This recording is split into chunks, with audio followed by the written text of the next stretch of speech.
जबलपुर के सरकारी रानीताल खेल स्टेडियम स्थित यूथ हॉस्टल में दो पक्षों के बीच भारी विवाद हो गया। खेल स्टेडियम में चल रहे अधिवक्ताओं के क्रिकेट टूर्नामेंट में हिस्सा लेकर लौट रहे एक अधिवक्ता खिलाड़ी के साथ साई यूथ हॉस्टल में रहने वाले युवकों के द्वारा मारपीट की गई। घटना के बाद मारपीट करने वाले युवकों की तलाश में करीब 100 से 150 लोग यूथ हॉस्टल पहुंच गए। इस दौरान आरोपियों को ढूंढते हुए भीड़ ने हॉस्टल परिसर में जमकर तोड़फोड़ की। तोड़फोड़ के दौरान हॉस्टल में ठहरे एक बुजुर्ग के साथ भी भीड़ ने मारपीट की, जिससे उनका हाथ टूट गया। घायल बुजुर्ग को इलाज के लिए मेडिकल अस्पताल में भर्ती किया गया है। विवाद नहीं, मुझे नहीं मालूम क्या विवाद हुआ, तो मैं तो ऊपर कमरे में बैठा हुआ था। कुछ लोग यहाँ से चिल्लाते चिल्लाते आए, 100-150 करीब लोग थे। उनमें से 20-25 ऊपर गए, हाथी डंडा फोड़म फाड़ पत्थर मार रहे थे। मैंने इधर खोल के देखने की कोशिश किया तो मेरे को बहुत सारी भीड़ लगी, तो मैं कमरा बंद करने जा रहा था, तो उधर से लोग आ गए थे। उन्होंने लात मारे और कमरा खोल लिए और मैं अकेला था कमरे में। आपके साथ ही मारपीट की? मेरा कंधा उखाड़ दिया, यानी यहाँ से जॉइंट नीचे आ गया। क्या कह रहे थे ये लोग जब मारपीट करते? ये नहीं है, ये है, ये तो नहीं है, ये तो नहीं है, ऐसे कर रहे थे वो लोग। किस तरह से तोड़फोड़ कर रहे थे लोग? जैसे हुड़दंगी करते हैं ना, उस टाइप से। कोई कितनी संख्या थी इनकी? ये यहाँ नीचे तो 100-150 दिख रहे थे, लेकिन ऊपर 20-25 ही लोग चढ़े थे। क्या हुआ था आज जो आपने देखा? क्या देखा यहाँ पर? किस तरह से लोग अंदर घुस रहे थे? क्या मैंने ये देखा कि मैं चूंकि आज सुबह से जबलपुर से निकला हुआ था, मेरा बेटा नवोदय विद्यालय सिवनी कान्हीवाड़ा पढ़ता है, तो मैं रात को ठीक 9 बजे उसको लेकर के यहाँ जबलपुर में पहुंचा, तो मुझे गेट के पास में भारी संख्या में 150-200 लोग नजर आए।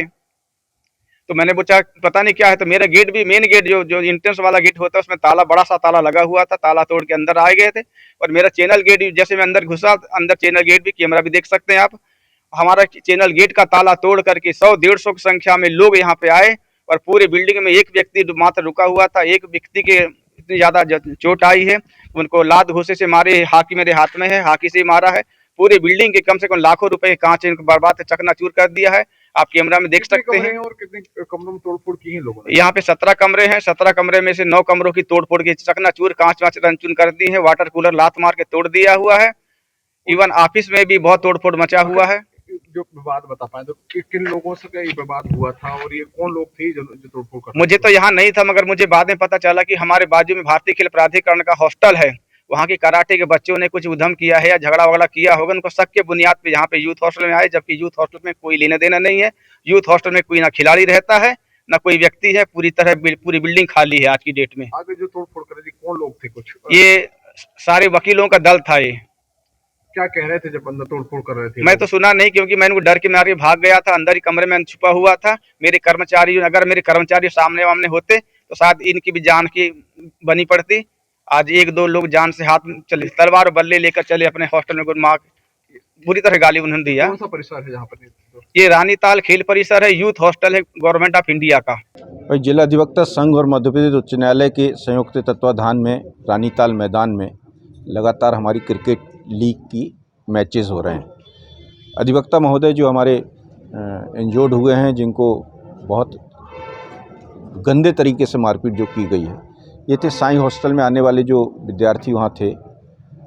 वो पार्किंग में जब गाड़ी से निकल रहे थे, तब वो शराब पी के शाम को वो खिलाड़ी जो कोई नियंत्रण में ही नहीं है, जिस साई वाले जो हैं, ये अपने स्थान पे हॉस्टल में रखने वाले उन लड़कों को खेल सिखाते सिखाते वो शराब पी रहे हैं, इस पे ध्यान नहीं दे रहे हैं। तो इसके लिए पूरी कमेटी उनकी जिम्मेदार है। दूसरी बात यह है कि वकील साहब ने जब गाड़ी निकाली, उसी समय उन्होंने कहा कि थोड़े से रईस दिख रहे हो, पैसे दोगे फिर जाओगे, और उस तरह से धक्का मुक्की शुरू कर दी। ये पूरी की पूरी चीज़ें जैसी दिख रही हैं, जैसी रिपोर्ट में आई है, वो सब कुछ सीसीटीवी कैमरे में है। और उसके बाद उनने जो अटैक करना शुरू किया, जिस तरह से मारपीट शुरू की, ये ठीक है कि हमारे जो वकील साहब हैं, नाम अंशुल पटेल, अंशुल पटेल के जेब से 2000 रुपये छीन लेना और मारने का तरीका जो है वो इतना विकट है कि उसमें कार के उसमें सिर रख के और फिर उसके बाद मारपीट करना बहुत गंदी हरकत है और बहुत ख़तरनाक अपराध किया है। कपड़े फाड़ दिए हैं। ये स्थिति उनको नहीं पता कि ये एडवोकेट हैं, ठीक है, पर उनको ये तो पता है कि वो कहीं से आके और एक गेम्स सीखने के लिए इधर आए हैं और किसी मैनेजमेंट के अंडर कंट्रोल में है। 5 बजे के बाद उनको इतना निश्चिंत कर देना, टूर्नामेंट आपके चल रहे हैं, बाहर के विद्यार्थियों को आपने बुलाया है, तो हम मैनेजमेंट को जिम्मेदार कर रहे हैं और उसके साथ साथ जिन जिन ने मारा है उन सबको पुलिस के समक्ष वो खुद ही प्रस्तुत करें और एक क्लैरिफिकेशन देके जिलाधिवक्ता संघ में वो साईं वाले आएँ और उसमें अपनी बात स्पष्ट करें, क्योंकि हम उनके खिलाफ भी आगे कार्रवाई करेंगे। जिनने चोट पहुंचाई है, जिनने मारपीट की है, उन सबको हम देख के पहचानने वाली रिपोर्ट हो गई है। उनने जो रुपए छीने हैं, जो चीज़ें छीनी हैं, वो सब उनसे जब्त होगी।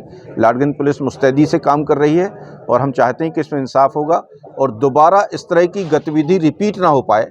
हम वकील हैं, हम सक्षम हैं, हम अपना काम करवा लेंगे, लेकिन वहाँ कोई बस्ती वाला जाएगा और उसके साथ यदि कोई खिलाड़ी ऐसी मारपीट करता है तो वो तो मर्डर कर देंगे। ऐसे में वो तो हमारा खिलाड़ी हष्टपुष्ट है, तो इतनी मार के बाद भी आज हम सांस ले रहे हैं। तो ऐसी स्थिति में हम पुलिस अधीक्षक महोदय से भी निवेदन करते हैं कि वो साईं हॉस्टल जो है उस पर लगातार निगरानी बढ़ाई जाए, जिनने अपराध किया उनको तत्काल गिरफ्तार किया जाए और आगे साईं वालों से पुलिस के अंडर इंस्ट्रक्शन में काम करने की उनको आश्वासन दिया जाए और उनको तरीके से सुधारा जाए, क्योंकि इसमें पूरा का पूरा मैनेजमेंट जिम्मेदार है जो उन्होंने घटना कारित की। साईं के लोग आरोप लगा रहे हैं कि तोड़फोड़ हुई। साईं के लोगों का आरोप लगाना इसलिए ठीक है क्योंकि उधर पे पूरी पब्लिक के लोग पहुंच गए।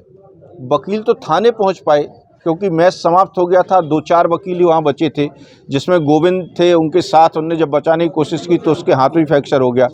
हो सकता है जी वकील ज़्यादा होते तो इंजरी ज़्यादा होती, हमारी तरफ भी होती, उनकी तरफ भी होती। पर ऐसी स्थिति में साईं वालों को चूँकि उनको गलती लग रही है कि हम अपने स्पोर्ट्स में आए हुए विद्यार्थियों को संभाल नहीं पाए और उसी प्रांगण में वो नशा कर रहे हैं, उसी प्रांगण में उनकी बॉटल लगी है, सामने शराब की दुकान है, वहाँ से खरीद करके वो 1 से अधिक लोग सिर्फ खेलने आए हैं वो कि नशा करने आए हैं इस जबलपुर में।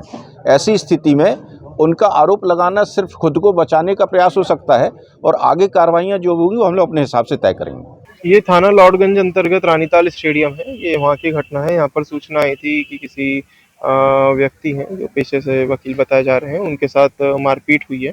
इसके बारे में जो सूचना मिली थी तो जो अज्ञात आरोपी थे उनकी पता लगाने के लिए यहाँ जो गेट पे कैंप लगे थे उसकी फुटेज देख रहे थे। इसमें कुछ लोग यहाँ पर इकट्ठे हो गए थे। जैसे ही किसी ने वहाँ से फुटेज देखते समय बताया कि किसी साई हॉस्टल जो अंदर है वहाँ के लोग हैं, तो जो लोग भीड़ थी इकट्ठी हुई थी वो हॉस्टल तरफ गए और वहाँ जाकर उन्होंने कुछ तोड़फोड़ की है। अभी हम घटना स्थल पे आए हैं, जिन लोगों को भी चोट लगी उनकी तरफ से उनकी एमएलसी कराई जा रही है, वो आगे कार्रवाई की जा रही है। एक प्रार्थी हैं, उन्होंने ऐसी हमें रिपोर्ट लिखाई है कि जब रानीताल स्टेडियम के बाहर वो आए, वहाँ पे कोई क्रिकेट टूर्नामेंट चल रहा था, उसमें सहभागिता करके जब वो बाहर आ रहे थे वहाँ पे कुछ लड़के खड़े हुए थे, जिनसे वाद विवाद के चलते आपस में जो है विवाद हुआ और मारपीट हुई और उस संबंध में जो है थाना लॉर्डगंज में इसमें विधिवत कार्रवाई की जा रही है। तोड़फोड़ भी साईं हॉस्टल में हुई है, ऐसी भी कुछ खबरें आ रही हैं। कुछ लोग पहुंचे हुए थे, तोड़फोड़ यूथ हॉस्टल और साईं की गई। इसकी अभी जांच की जा रही है। अभी हमारे पास जो है कोई भी ऐसी शिकायत नहीं आई है और इस पर हम कार्रवाई, इसमें यदि ऐसी कोई कार्रवाई इसमें हुई है तो हम इस पर कार्रवाई करेंगे। विवाद किन किन के बीच अगर कुछ विवाद ये अंशुल पटेल हैं, इनका विवाद हुआ था। दो जो लड़के हैं वो अज्ञात हैं, करीब 10 से 15 लड़के हैं जिनके साथ ये विवाद हुआ था और इनके साथ 2 अन्य इनके साथी थे प्रार्थी के साथ, जिनके साथ ही वाद विवाद हुआ है। एफआईआर कौन ने करवाई है? एफआईआर अंशुल पटेल ने कराई है, प्रार्थी इसमें अंशुल पटेल है। घटना की जानकारी मिलते ही 5 थानों की पुलिस और पुलिस लाइन से भारी पुलिस बल मौके पर पहुंचा।